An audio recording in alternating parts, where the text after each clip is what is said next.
Hello, I'm Susan Lanford, and I want to thank Bethany and the library for putting us all together. I've been a designer since the 80s. I practiced commercial design before I began teaching full-time, at which point I was able to switch gears and focus on residential during the summers when I wasn't teaching. I've been teaching part-time now at UIW for the past 4 years. I teach a freshman introductory to interior design course in the fall, and I teach a textile course for the sophomores in the spring. And today I would like to give you a little window into my world. Primarily, buildings and homes are usually characterized by their walls, their ceilings, the floors, and then secondarily the doors, the windows, and all the materials. And my focus today is going to be on soft materials because fabrics are a major contributor to adding personality to a space and identity. These are the topics that I'm going to cover over here to the left. Try to imagine a world without textiles. Try to imagine a day, even an hour. It's impossible. From the minute we're born, we're swaddled with textiles. Textiles dressed the armies for centuries. New worlds were discovered on sailboats with sailcloths. Astronauts go to space in what we call extreme textiles. They're in our cars, they're on our planes, they're on our tires. Of course, our clothing, our shoes, the pens sometimes that we use, and the paper that we write on, the string that our beads and our jewelry are strung on, the bedding, the linens, the carpets, just on and on, till sadly the end of life, a shroud is, made up of a textile. Textile history is very rich, storytelling rich. The history of cloth tracks the history of the world. Fabric, with all of its related soft goods, is not only the largest industry we have, it's the oldest industry that we have.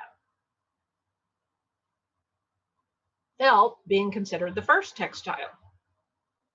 Every country's economy has been dependent on textiles trade. Fabric was the first industry to undergo industrialization during the Industrial Revolution, and it was all centered around how to get more with less labor. Many believe that we are amidst the second revolution, with smart technology being the driving force. You all know, computers operate almost everything. Digital printing has changed so much of our industry. Laser cutting, solar powered processes. And someday, I think the goal, and I think it will happen, is people will, when they touch a textile, they're going to say, where did this come from and how is it made? So there was a lot of amazing progress that was made during the Industrial Revolution.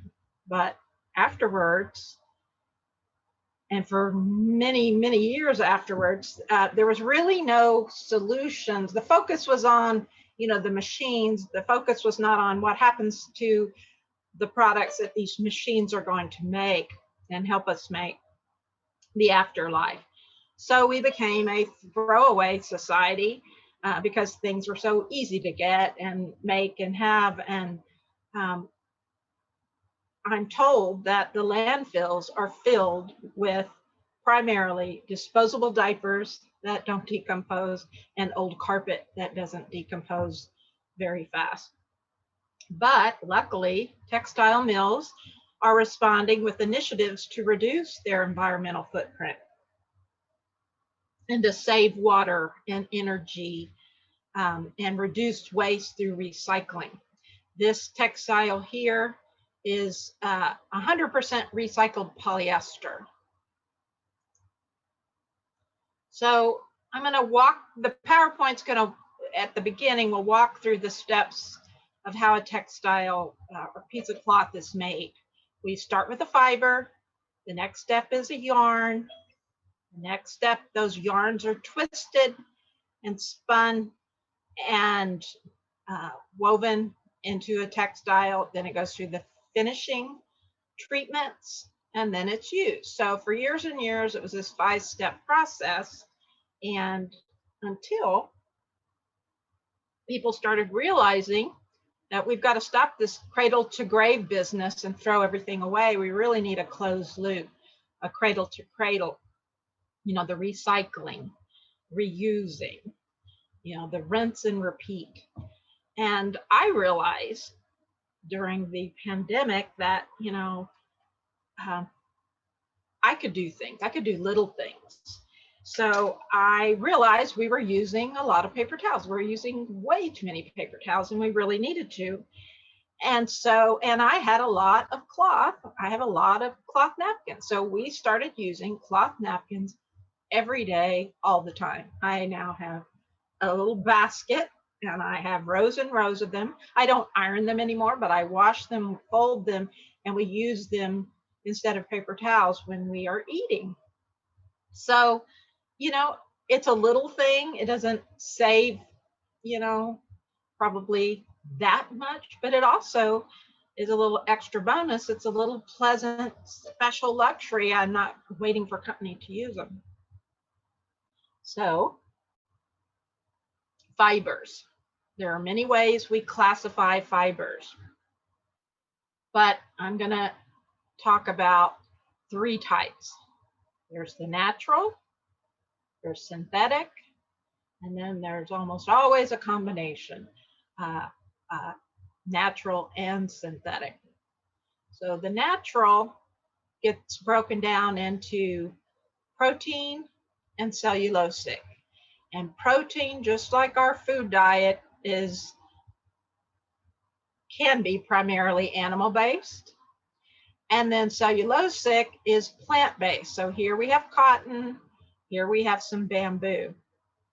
These synthetics, which are polymer-based, they're interesting too. It's a pellet that's made in the laboratory, and it's a pellet that is melted, and then it is shot through this device that looks like a shower head. And each of these little nozzles, holes here, they're not all round like this. Sometimes they're trilobial shaped, sometimes they're shaped like this, oftentimes they're shaped like this for nylons or carpeting.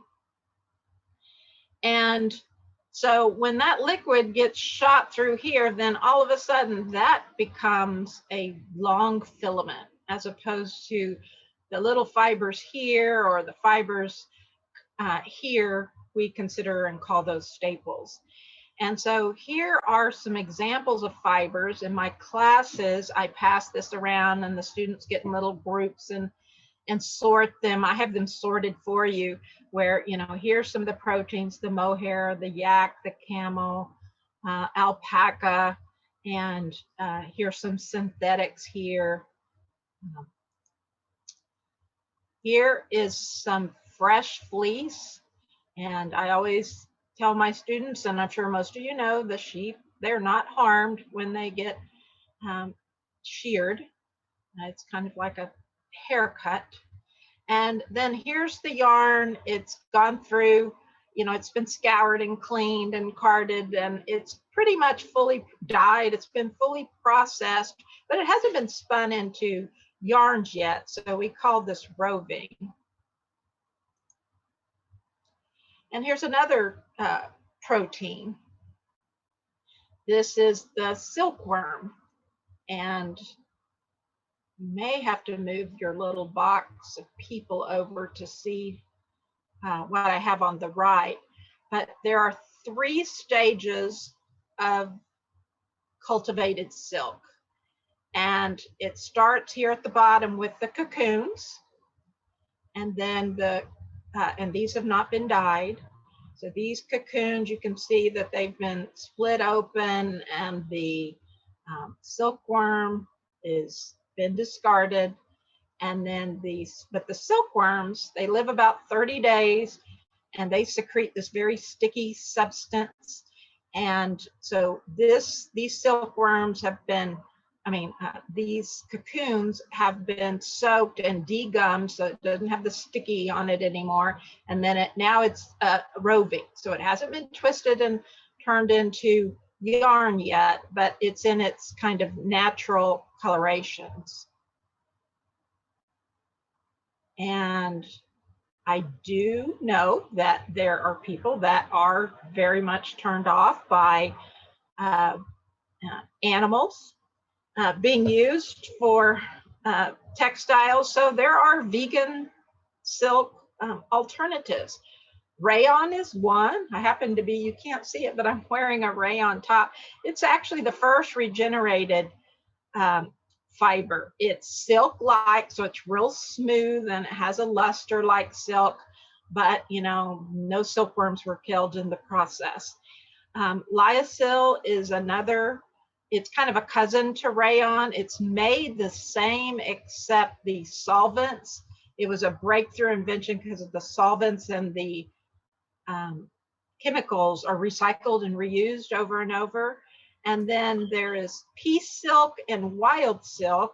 Piece silk is cultivated. It's a little more humane than the typical process. And then wild silk is found in nature, and it's the most humane.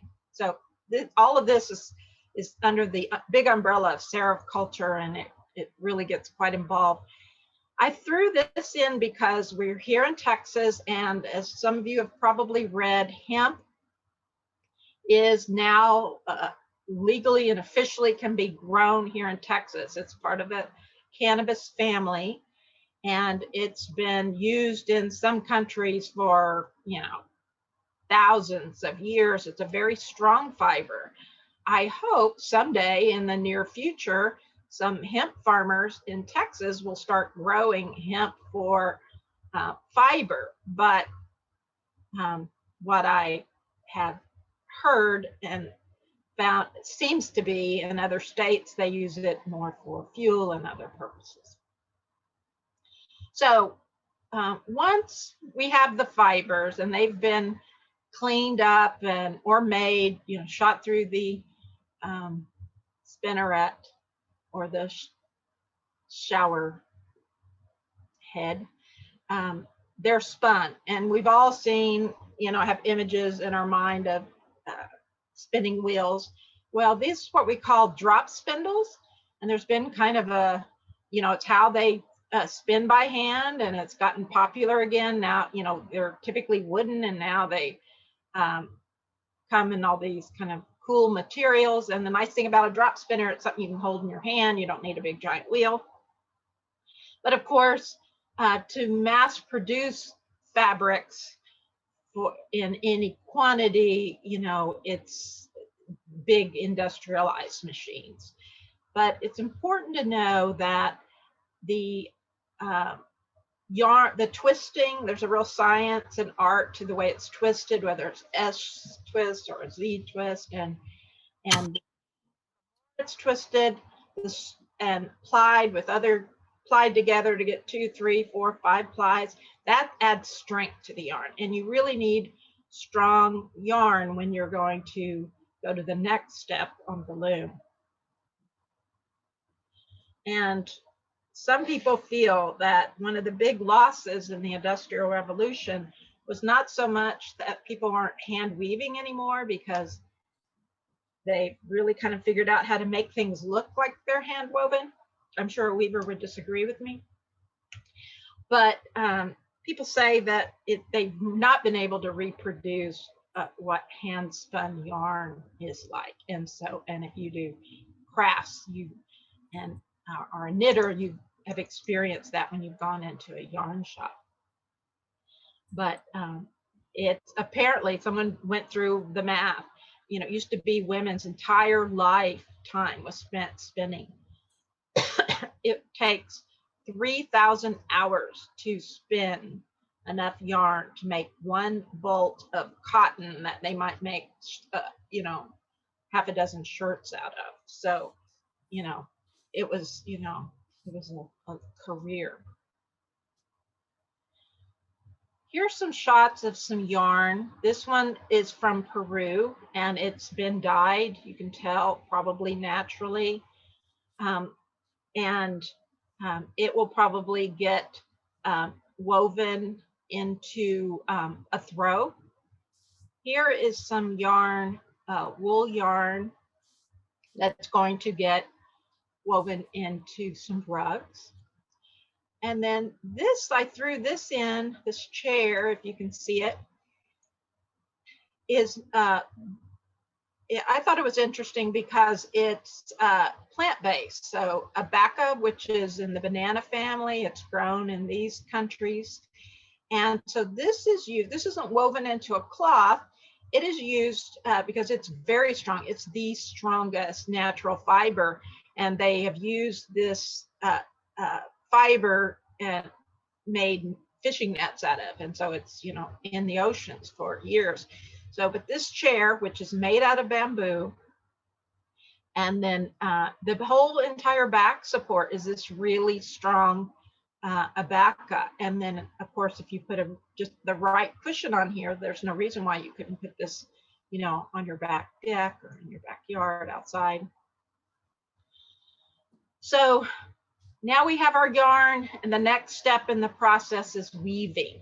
I'm going to skip over non-woven. We use a lot of it in our industry, but we're going to talk about weaving today. And the definition is it's the interlacing of two sets of yarn. This, the lengthwise yarn we call warp, and it's got to be the strongest yarn you're going to use in your project or your cloth. The crosswise yarns we call weft, or sometimes people call them filling. And if you're going to use a decorative yarn, that would be the place you'd want to do it. Oftentimes you hear about thread count, and what they're talking about is in a square inch, how many yarns, how many weft and warp yarns are in a square inch. And the higher the thread count, the stronger, more expensive, the more luxurious typically the fabric is. And then I threw this in here because we're 2021's Pantone color of the year is gray and yellow. And so here is a commercial fabric that is, and these are the yarns that was used to make it. And here it is in an application in a little cute little stack chair.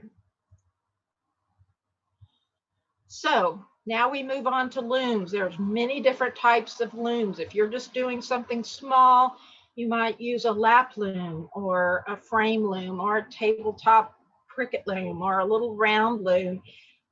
You know, there's still used back strap looms in Mexico and other countries. But if you're going to do anything large, you're going to use a floor loom. Here's a traditional one. This is in Oaxaca. And if you were to walk behind here and have your back up against this aqua colored wall, this is what you see. This is the view. So here's all the yarns, and this loom has already been warped up, and they are going to make a rug using all of these colored yarns here. And it's important to know a cloth can only be as wide as the loom. So if you're, you know, if you have something small that you're doing at home, you know, that's as wide as your piece can be. This is what we call a Jacquard loom. And, you know, it's a fancy industrial, very expensive, complex, computer-driven.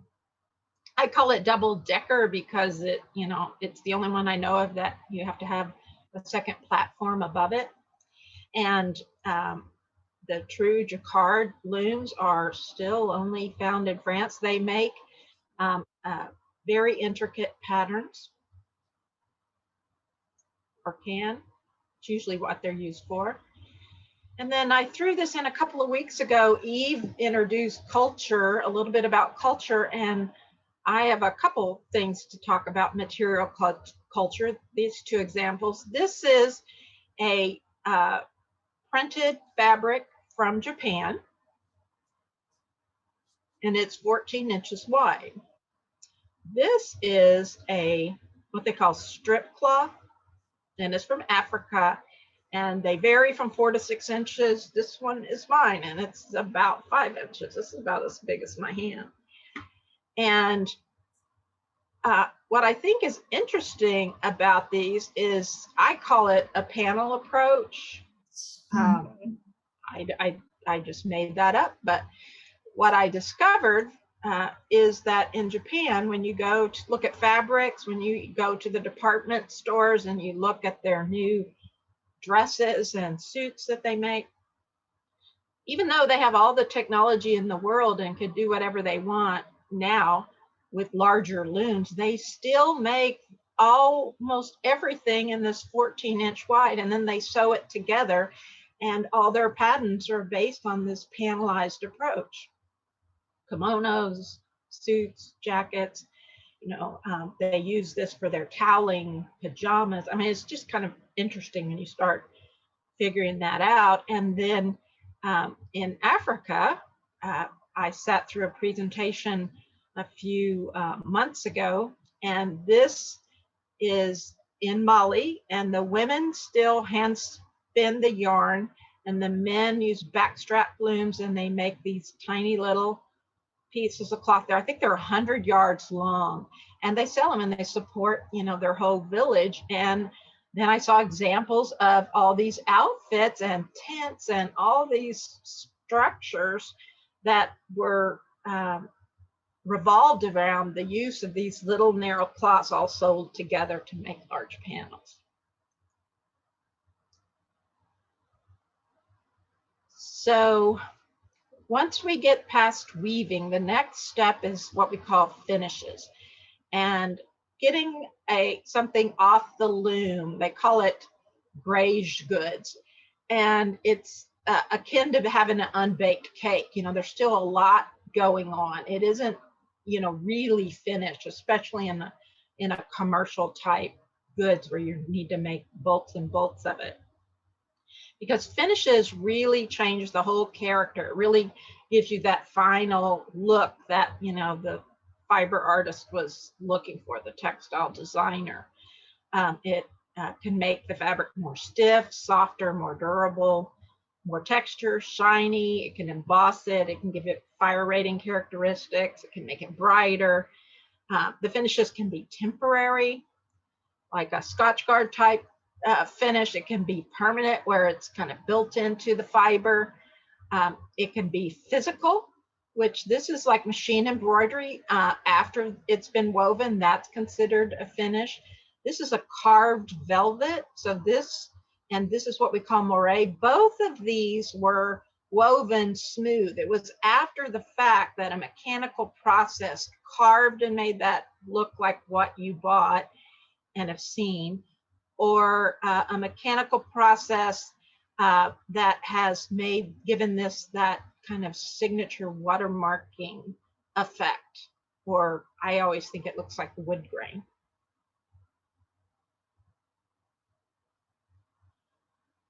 People often ask me, just kind of elevator talk, what's the latest textile trends? And so I guess if I had to say one thing, I'd say healthy textiles as a category, because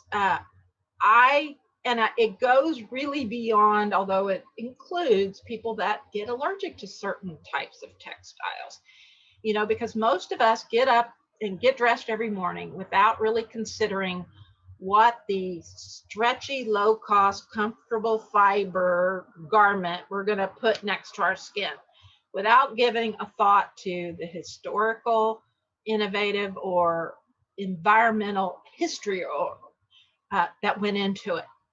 So, but healthy textiles, yeah, it's eco-friendly, but it kind of goes, and I've already started talking about it, how do we reuse, recycle it? How can it be more degrade faster, so there's less in the oceans and in our landfills? How do we make greener chemistry while still meeting the demands, because we still want it to be tough and we want it to last forever. I don't think you need a chemistry degree to dig into some of the dyes and realize, maybe I shouldn't be putting this next to my skin, or, you know, wrapping my baby up with it. I think it started personally with the slow food movement years ago, and it's finally gotten more into the fashion industry. So there's a slow fashion movement. It's moved into slow stitching. I mean, I just think it's going to keep going. They have vegan leathers now, so it's not just vegan silks. There's vegan leathers made in a lab out of some sort of mushroom type matter. You've probably heard of organic cottons. They have become popular because cotton's one of those plants that requires not only a lot of water, but it requires a lot of nasty pesticides, and did for years and years. So organic cottons, they have to go through a lot, and they don't get as high of yield, so it's more, it's more expensive. But if you're truly organic, you can get this Global Organic Textile Standard. There's other things that are organic, but when you see something GOTS, it's expensive because it's gone through a lot of hoops. And then lastly, I was going to talk about life cycle analysis as something that we certainly talk about with our students, and I talk about it with clients. Sometimes something that's a lot more expensive, there's a reason behind it. And if it's something that's going to last twice as long and you don't have to replace it, it really isn't, it really is a good value. But, it depends on what we're talking about. So natural dyes, this is something you may have seen on cactus. I haven't seen any this year because of the snow, but typically you walk around, you see this powdery looking substance, and this is what we call cochineal. Some of you probably know it's an insect. It's actually the female insects that give off the red color. So if you know of some of these, sometimes it's on your daily walk, take a little plastic knife or spoon with you. You can, just put it on your hand, smash it, and, the females will give you that natural red dye, or a piece of paper. You may have heard several years ago, Starbucks got in trouble for, using it in one of their drinks. So, it's not for everyone, but there are, certainly red flowers and other natural ways that you can achieve a red dye. Textile science gets really involved. There's not only books but entire degrees in it, and dye and colorants is a big subject. But the easiest way that I find to explain it and for people to remember it is thinking about a carrot. When you cut into a carrot, that's the same color all the way through. And when you look at the liquid that gets extruded into that shower head like device and comes out, that color is going to be all the way through. So this is primarily synthetics, and it's a lot of the fibers that we use for the indoor outdoor, because the sun can fade it. You can when it gets worn, you're not going to see white underneath. You're still going to see the same color that's on the outside, because the color's all the way through. You can also bleach it. It's, they make a lot of fiber for carpets out of it, commercial carpets primarily. But then here you have more of a natural fiber. Think of it as the radish. You cut the radish open, or you cut the natural fiber open, and you're going to see the natural fiber. The natural fiber gets dipped. I mean, there's different ways for it to get dyed, but the color is on the outside. And so when that gets worn or faded by the sun and worn down, you're going to see the natural fiber, as opposed to the colorant that goes all the way through. Indigo, I know you've all heard it, you've seen it. It's been a big, it's not a passing fad, I don't believe, but got really popular the last couple of years. It comes from a indigo leaf. It was indigo that provided the world, all of our ancestors, the blue. Up until then, you know, the cave painters, um, they only had access to mineral pigments. They didn't have any blue. King Tut was buried in an indigo blue robe. And the term blue collar workers, you know, comes from, you know, everyone working in the factories in their blue jeans. So, which I suspect the pandemic skewed that, since apparently most of the world wasn't wearing jeans last year. But here's a picture, an image that I took. I was invited to a indigo dye party a couple of summers ago. This is the indigo vat, and here's some of the results of getting dipped and, you know, tied or resist dye process to get these different patterns. Here you can see how you can turn it into a beautiful duvet cover for your bed. And of course, you know, indigo is what the blue jeans are made out of. These are recycled. I don't know if you've heard, but this has been around for a while, but recycled denim acoustical batting that you can use in your home. I look at that and wonder, well, what if you just stuffed your jeans in the walls with that wood? But I digress. So during the snowvid, I call it, after seeing and hearing about all this for so long, I decided to do a little experimenting, and I took some avocado pits that I had stored in my refrigerator and was saving, and I took a picture of some silk and some cocoons and some wool and some cotton, and I dipped it. I dyed it, and this is the result. This is the color I was able to get out of those stones. And the takeaway is that all fibers will take the same dye differently. So now everything, you know, went from fiber to yarn to weaving. Now the next step is labeling. And, you know, if you look on a food label, if you're like me, there's certain things I look for: calories, I look for carbs, I look for sugar. But there's a lot of things on that label I really don't understand what it is, and I just kind of skip over. Well, it's kind of like that for designers. When we look at labels, it's a whole language, and you know, maybe there are certain things required. You have to say the origin, you have to say, you know, what the fiber is, as there are labeling laws. But there's a lot of volunteer information also, which helps a designer make sure that, you know, that specification is right for that use. And this is a label that I recently got, and this is from a Belgian mill. They have some really beautiful fabrics, and these are international cleaning, maintenance, how to maintain it symbols, and it's hard to see, but you know, it's in English and in another language. These images, I used to think, well, it was going to be a long time before we'd ever see these in labels. This would certainly be in the volunteer category, but if someone's going to go to the trouble to sustainably manufacture something, they're going to brag and show it to you.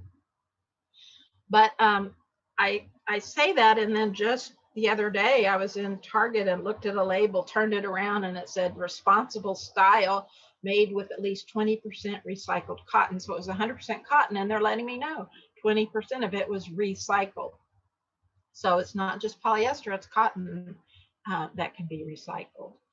And then this image here on the right, I put in because as a designer, you go into a trade showroom and there's just room after room and wall after wall and racks of fabrics and carpets and furniture, everything you can think of. And for the most part, clients get very overwhelmed with that. It's so many options. And we hear it a lot. You know, I know what I like when I see it, but I have no idea how to put it together. How do I make it work? And so, you know, that's, you know, one of the values of what an interior designer can do. You know, I go and select, you know, 2 or 3 options, all of which can work in different types of areas and options, and the clients still get to choose and see what they love, but they're not overwhelmed by all of it. So why do we use certain fibers? You know, you've got, as Ella mentioned, you know, a profile. You got to know your client. You know, who are going to be the end users? Is it going to be, are there going to be pets around all the time? Are there going to be kids?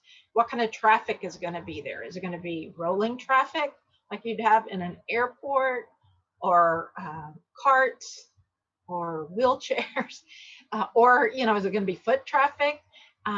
You know, because every object, every piece of furniture, all the fiber, it's all got to kind of talk to each other and create this balance that we talked about. I put this in here, this chair to the right, because this is, it's a lovely chair. It's a swivel, and it's a slip covered, and the matching ottoman is too, in a terry cloth.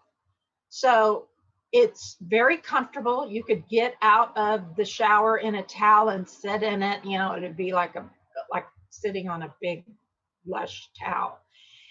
You could also just, when it got dirty, you could take it off, put it in the washer. It's terry cloth, and wash it. You got tired of it, you could dye it. You could have several of them and change them out with the seasons. So, you know, it really, you know, you really want, as a designer, you got to know your client. If you're the client, you need to know yourself and how you're going to use it, and be honest about it.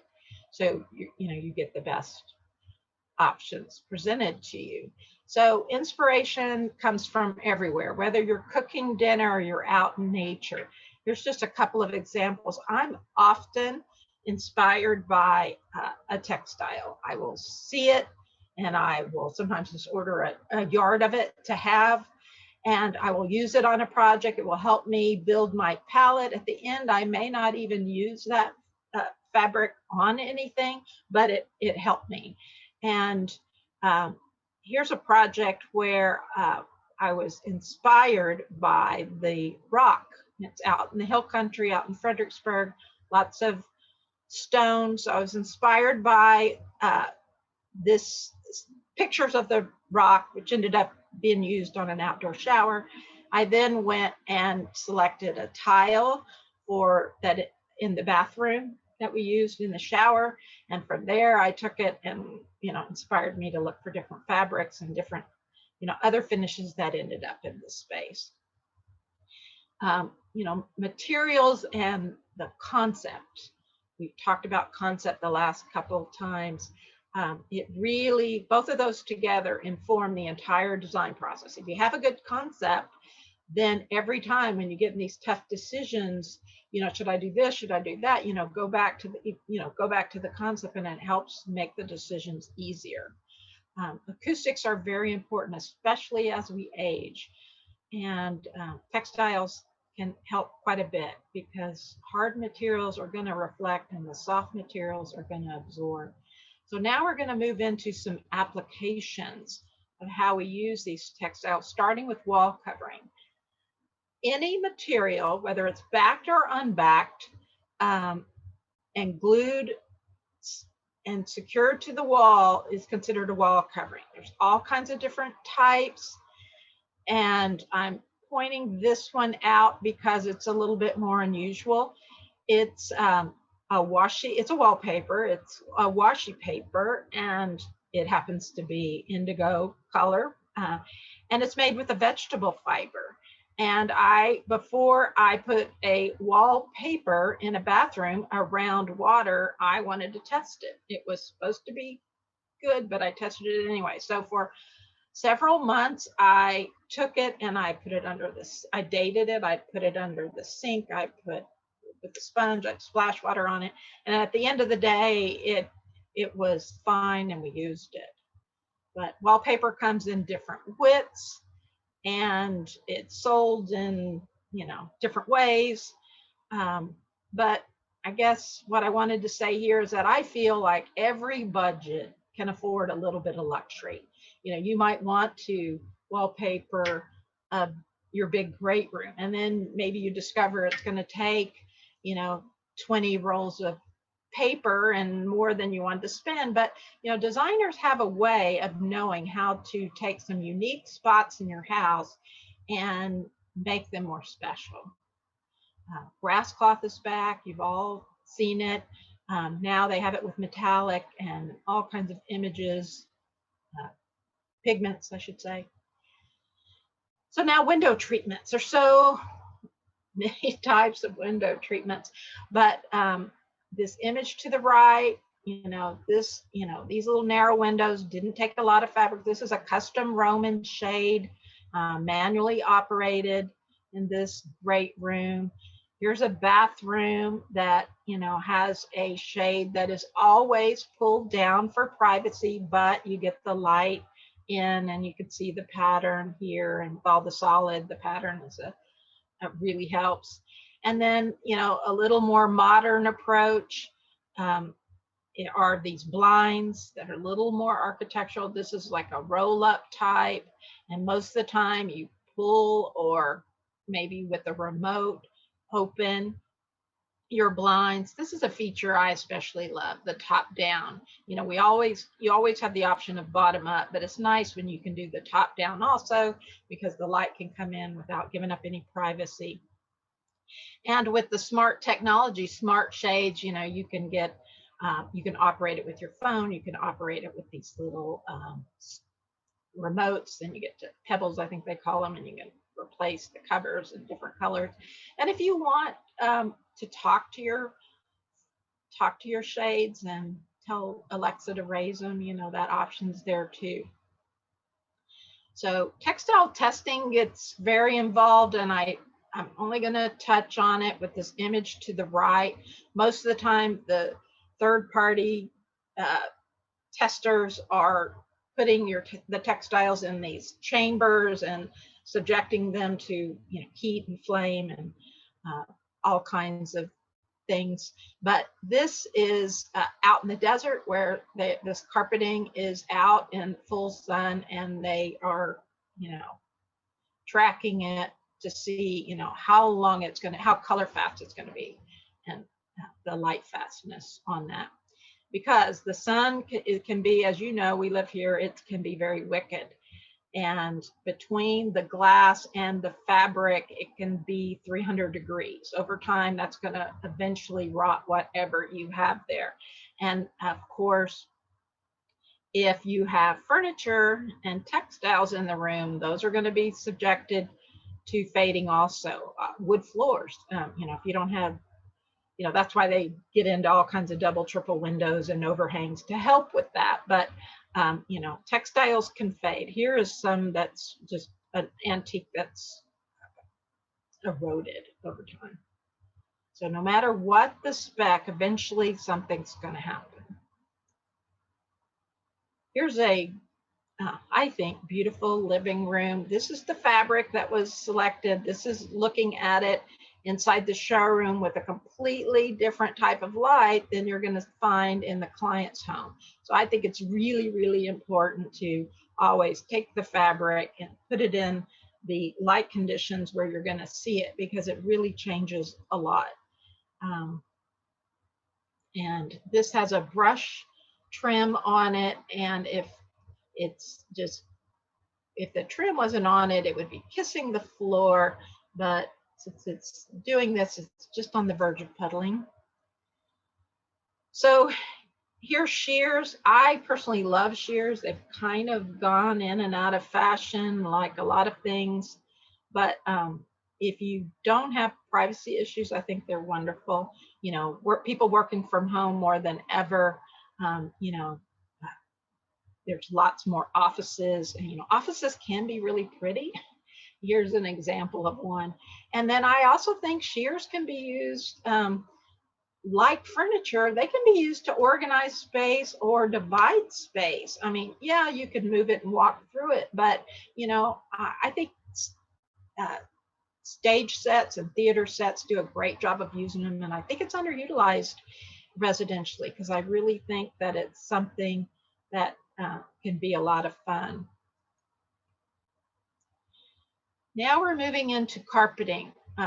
Wall-to-wall carpeting, it's referred to as broad loom, and that's because it's made on a really broad loom. And here to the right is the more typical wall-to-wall, 100% nylon, cut pile carpeting that you've all seen. Comes in lots of different colors. And if you have a lot of traffic and you walk the same way a lot, you're going to see that foot traffic in that carpet. Personally, I like a cut and loop type of texture. You can get them in all kinds of different patterns and colors, but you kind of get the plushness of the cut pile, and you get the workhorse of the loop. And here is a Stair Runner that is, gosh, 7, I think, years old. It still looks like new, and this stair gets used and abused. Big heavy things, you know, up and down all the time. And I like to think of it as, you know, it's hugging that wood stair like that moss is on that tree. So here's another example. This is broadloom, but this is a hotel lobby. And so this is looking from above, and here's a detail. And instead of it, you know, the wood floor going all the way across with the rug made on top of it, it's inset, so it's a flush condition, so people aren't going to trip. And you know, it's something we do a lot in commercial. I think it's a great thing that, you know, could be considered and used at home, because you know, there's a lot of accidents that happen with people tripping on rugs.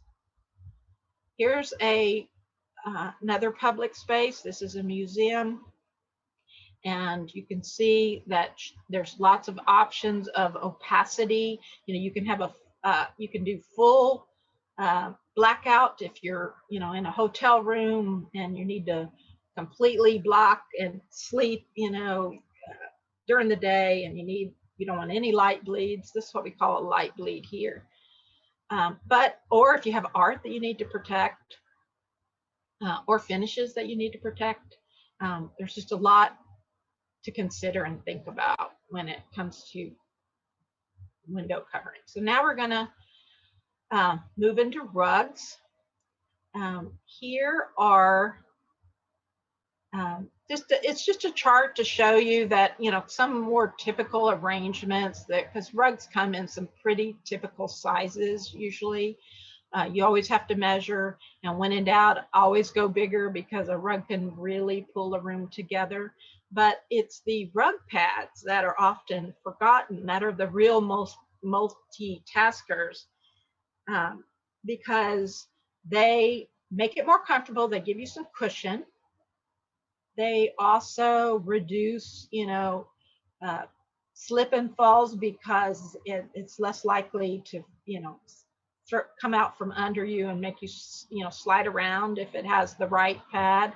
And it also makes the carpet or the rug last longer.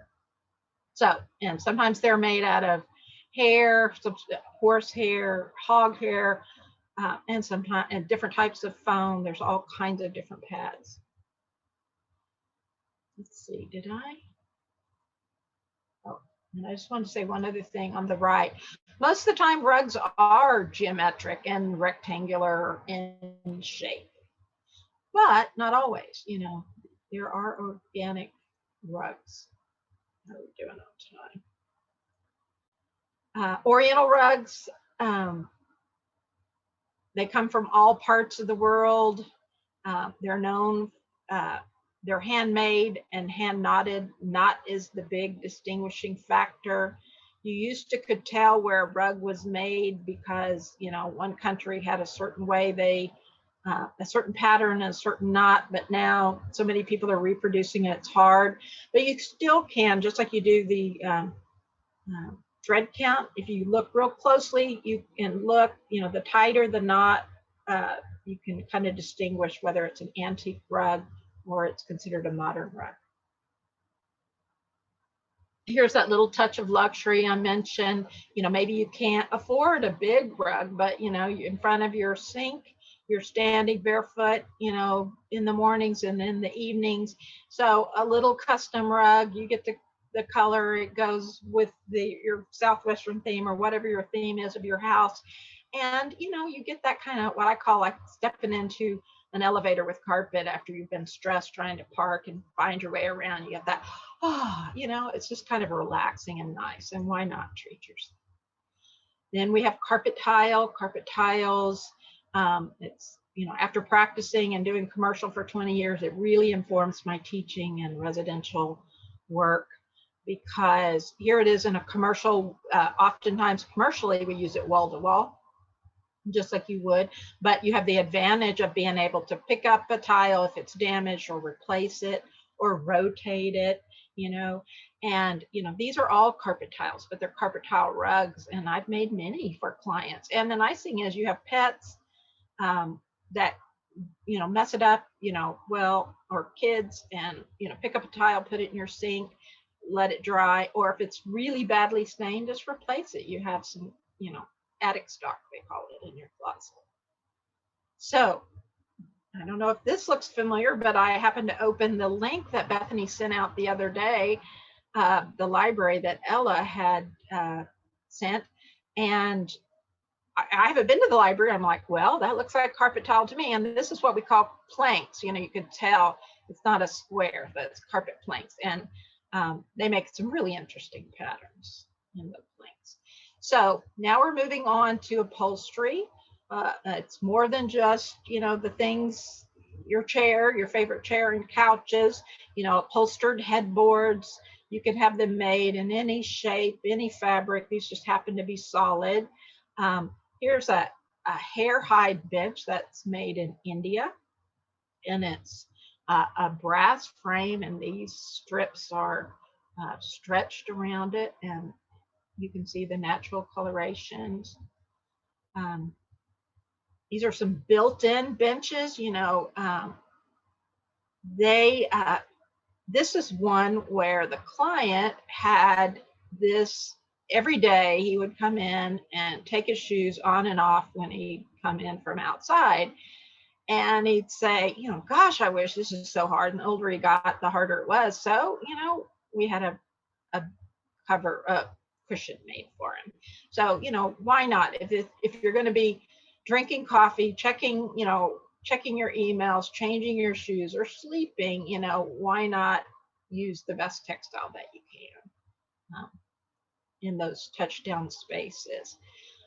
Texture, many people believe it's the most desirable factor in fabric. And it can be, if it's natural, it might have a rougher texture than this cotton, this Egyptian cotton, that's very smooth and very comfortable. And texture and pattern are closely related, so that you get your pattern by the added embroidery. Here's a couple examples of geometric and patterns, and this is what I refer to as organic. Patterns do a lot. It can organize a scheme, it can create movement, move your eye around the space, it can really add variety and enrich the space. This is for a project that was at the coast. It was one big room, living room, dining room, kitchen, and this little fabric here is on these two pieces, which actually fold out into a twin size bed. So it, you know, doubles as TV watching and extra beds. And this ended up being on a desk chair. But the point is that designers know how to mix and coordinate the right amount of patterns and scale to make a space interesting. Oftentimes people will just go with all solids. Certainly happens a lot in commercial design, and it can be pretty dull, and you don't even realize it, what's missing, until you go to a space and go, wow, why I really like it, and look around. It's like, well, it's, you know, it's harmonious. There's a good blend of pattern and solid, and then the patterns all coordinate together.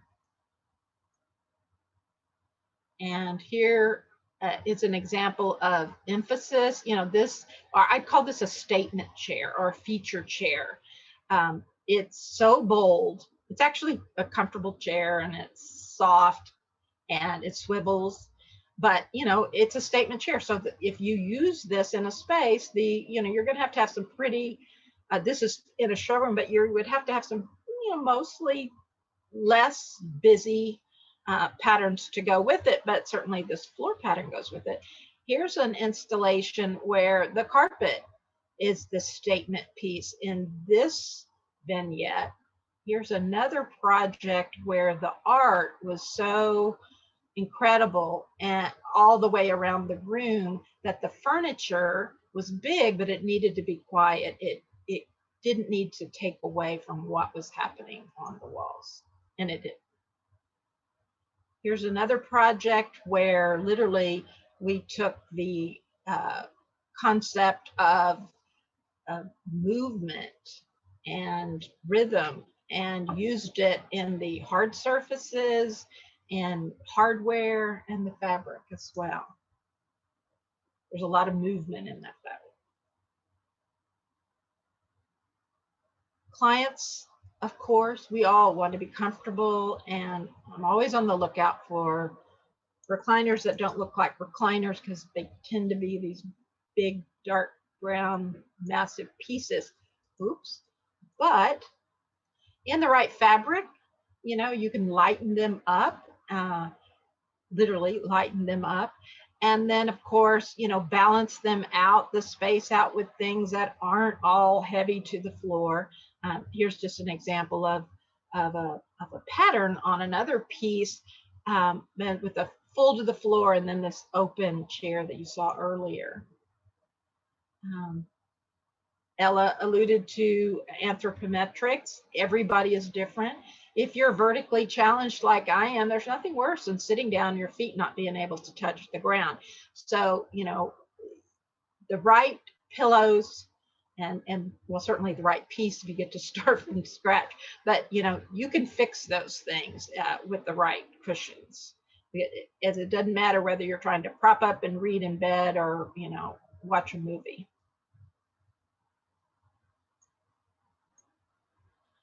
And, so the right size cushion, the right inner filling is important, whether it's feather or poly or a mixture. This is a fabric that was made on a Jacquard loom, needed 2 yards for this bench, and then there was enough of that beautiful fabric to make a lumbar pillow that is on that bed. And trim, if you thought there was a lot of paint colors, trim, it's unbelievable and so incredible.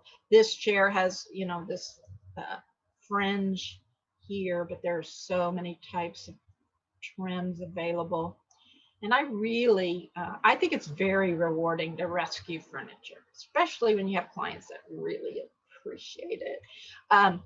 This is an old house where this old vintage furniture was on a rug that had been, damaged by a pet. So we got a new rug and recovered the furniture. This is an example of a piece that was given to a client and then stretched and used as a headboard, and then later a piece of art. This is my couch. It's a vintage 60s couch, and this fabric was original and I loved it, but it wore out. And so I eventually recovered it in a little quieter pattern and did what I like to do sometimes is cover the outside and the inside in a coordinating material. And this is really, another chance to talk about transformation, taking old coffee sacks and, turning them into ottomans. Here's another old couch, client's mother's couch that got transformed into this couch, which sits on this rug. And this is just a chair turned upside down. You can see the burlap webbing. Sometimes it's burlap and sometimes it's jute and oftentimes it's rubber. But here's an example of a chair that was one of my clients, he was an architect. He already had a couple bolts of fabrics and he just needed some help. Which one should I use and how can I get this done? Here was another fabric that was, it was originally in silk and the sun coming through this window just rotted it. So this is a performance velvet and some leather. This is a handrail with leather, and I really love involving the senses because every time you go up that stairwell, you're touching it and smelling it and feeling it, and I just think that's great. Here is that hotel lobby again. When you walk through the door, the first thing you see is this, and right next to it is this. So this becomes a device. It's talk about a multitasker. It's art. I thought it was really super clever, and it forms. You could see through it, see what's happening on the other side. You could walk through it if you want, but you won't. And here's some shots of some more fiber art. This is a drape painting. But these are artists that really go, you know, I'm going to ignore what's come before me and not use a standard stretch canvas and create things that, you know, can do different things. I'm not sure I would use these, you know, both in the same room, but I think the point is it can be on the floor and the walls. A little bit of color goes a long way. This is a cushion where you have just a little bitty colored buttons, or, you know, some felt coasters, or here's a quilt with a little bit of color. And, you know, here's an example of a lot of color in a museum. And I just wanted to touch, I couldn't do this without mentioning Sheila Hicks. She's a real inspiration for me. She's an American artist, lives and works in Paris, and she's doing her best work in her 80s. And, you know, how inspiring is that? And our four-legged friends enjoy textiles too, whether it be something from Mexico or Iran or Peru. And the backyard, our backyards, you know, we're really blurring the boundaries. We started with decks and now we're going all the way to the back and creating these, you know, fifth rooms, which, you know, can be our bars, our cafes, our classrooms, our gyms, you know, our staycations. And because it's a trend that I think is going to hang around, you know, healing homes for new beginnings, to be able to, in comfort, rejuvenate and recharge. So I conclude with designers are problem solvers. Sustainability is critical. Interior design is a lifetime pursuit. I know I learn every day. Textiles can really elevate any experience, and designers are your friends and can help improve your daily life. I know my design friends improve my life. Here's a couple of books I wanted to just mention. Cradle to Cradle, this kind of started it all. Now the whole A&D industry is completely remade. This is a book I found out about 4 or 5 years ago. It's a really interesting read. It's a psychological home tour, because it's about, you know, not how houses look, but how it should make you feel and behave. Because I believe with Suzanne Tucker, as we evolve, our home should too.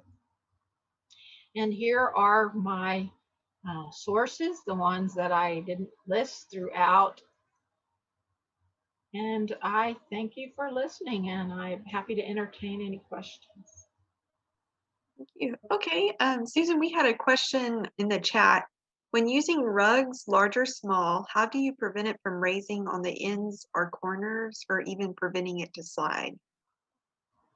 Well, first I would see if there is a pad, is it the right pad? Is the pad large enough? Because that makes a huge difference, first of all. Second of all, I've bought it myself for a hair rug in the entry hall. A hair hide rug, I should say. But there are some double stick kind of tapes. It's not ideal, but really it's getting with the expert to get the right kind of pad, and would be my best response. Great, thank you. Here's another one. Is it appropriate or stylish to place a rug on top of carpeting?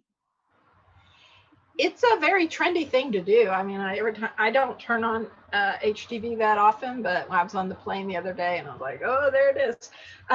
It's not my thing, but I think you can pull it off. Especially some of these rugs that are kind of look distressed and older. They have this ombre look. I think that could be kind of cool, and maybe look at doing it at a 45 degrees. So I think if you do it right, you can pull it off.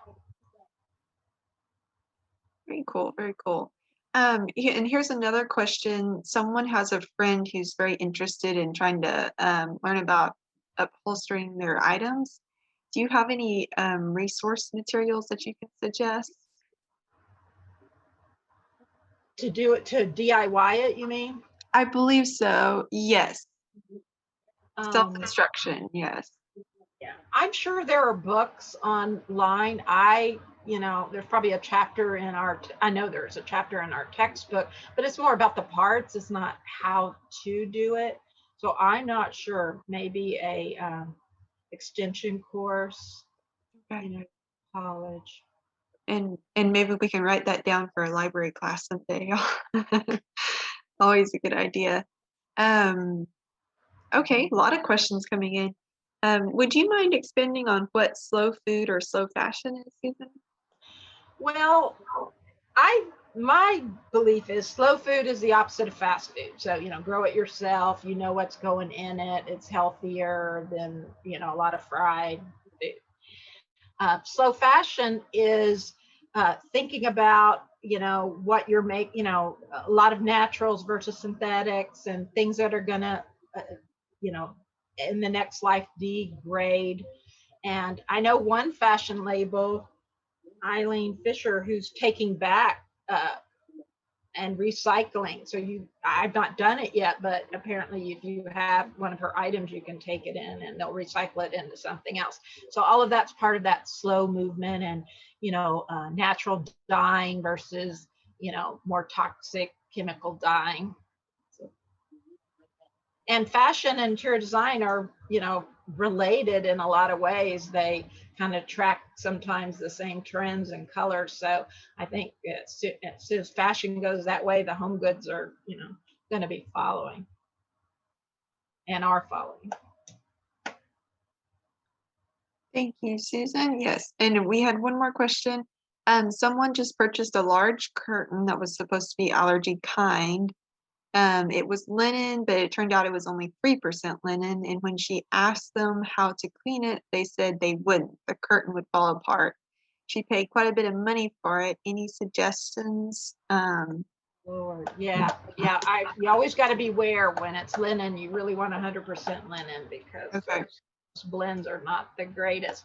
But I find it kind of hard to believe that you couldn't. It's a big curtain, but and what, you went to a dry cleaners maybe? I don't know. Did you go to craft cleaners? Whoever wrote that, would you like to expand on your question? If it's ruined, I would try washing it myself. And there are some special types of washes that you can use for, like, antique quilts. There's one that starts with the S, and I can't remember the full name, but if you were going to have it cleaned, or I would call someone at craft cleaners, because they're the go-to when you have issues like that. Or the laundry guy. Okay, good to know. No, there's a new show out on TV. It's called The Laundry Guy. Oh. And he specializes in restoring and cleaning antique wedding dresses that have been either burned or soiled in some kind of way. And I haven't seen the show, but I've seen the advertisement. Oh, yeah, it surprises me that it would fall apart, but I would ask some other people. I would. Very good. I was kind of wondering. I've been wanting to paper bathroom walls so terribly badly, but my walls all have texture on them. Is there any type of something I could put on it without having to scrape my texture off my walls that's maybe not super permanent in case I'm indecisive? No, well, not that I'm aware of. I think it's a lot of elbow grease. But you know what is a big trend also, and I didn't mention, is temporary wall covering. You know, it's a stick, and they're some pretty interesting and fun ones. So it's great if you're in a rental and you're not supposed to paint or something, but it probably has to have a smooth condition. Almost always the substrate has to be pretty smooth. That's smooth. Mhm. You know, I figured that was the answer, but Yeah, it's an very answer. good. Thank you. Let's see. Anybody else? Y'all have any questions?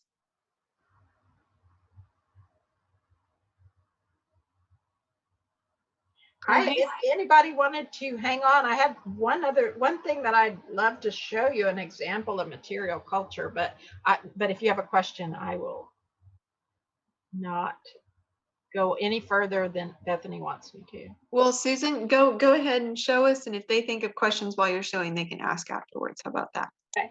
This is and let's see, I guess y'all can see it. I'm just in this tiny little square. Yeah, I'll stop your sharing so you get bigger. Okay. So I bought this several years ago, and I just think it's such a wonderful example of the power of textiles. So the background is silk, and this is wool felt. And they're very proud on the front, not the back, is the label. And I don't know if that's backwards to you, but what it says, it's 50% felt, wool felt, and 50% silk. And it's made in Kazakhstan, which I'm probably not pronouncing it right, but it's a scarf, but it could also go on a piece of furniture. And what I loved about it so much is that there are apparently two villages that have been fighting next to each other for hundreds of years. And the ladies in the villages, one of the villages specializes in silk, making silk, and the other one specializes in wool and felting. And the ladies got together and got just after a while and decided, well, this is just so crazy, let the men fight, and they decided, we could get together and make a product that was really beautiful and different, and we could sell it to Americans at market, and they're really smart. And they did it. And it, years ago, it comes to the pearl, and I bought it, and they call it a harmony scarf because this scarf put those two villages together. Those smart ladies, did this and changed the life of both villages. And I just think it's wonderful. It gives me goosebumps to talk about it. And I don't look at it near enough. But I just wanted to share that because I think textiles are so much more than what most people think about. Thank you. Are there any more questions? Thank you for sharing, Susan. That was truly beautiful and a pretty story behind it as well, right? So. It certainly sold me on it. I hope it's true. Okay. All right. Bye, y'all. Thank you so much. And we have one more week, so don't forget to come out next week. Next week, color and lighting, another great topic. Great. Wonderful. Thank you all so much for doing this. And for the two presenters that we've already had on, thank y'all.